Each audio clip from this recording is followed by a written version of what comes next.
Il s'appelait Damien.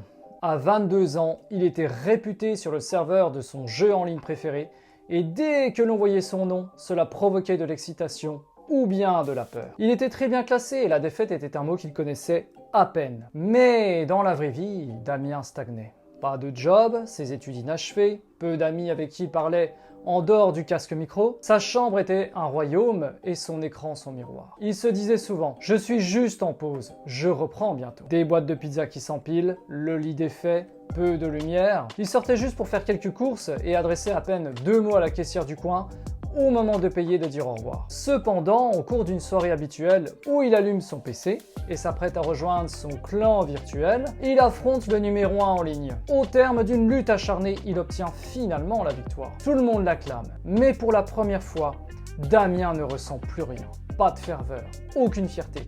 Il est pris d'un sentiment de vide. Il n'arrive pas à l'expliquer. Son visage derrière la caméra est figé. Et les gens qui le soutiennent depuis le début ne comprennent pas sa réaction. Plus tard, alors qu'il regardait son personnage debout, triomphant, il a eu comme un flash, un déclic. Son perso avait évolué, mais lui non. Et il s'interroge alors, et si j'avais mis tout ce temps et ces efforts pour me construire, pour apprendre des choses concrètes? Le lendemain, au réveil, il n'allume pas son PC. Chose qui n'est pas arrivée depuis plus de 10 ans. Il commence enfin à débarrasser ses boîtes de pizza, aère sa fenêtre de chambre en grand et fait plus attention au monde qui l'entoure et aux gens qui passent devant chez lui en train de discuter. Et c'est là qu'il réalise encore plus le fossé qui s'est creusé depuis toutes ces années entre lui et le monde extérieur.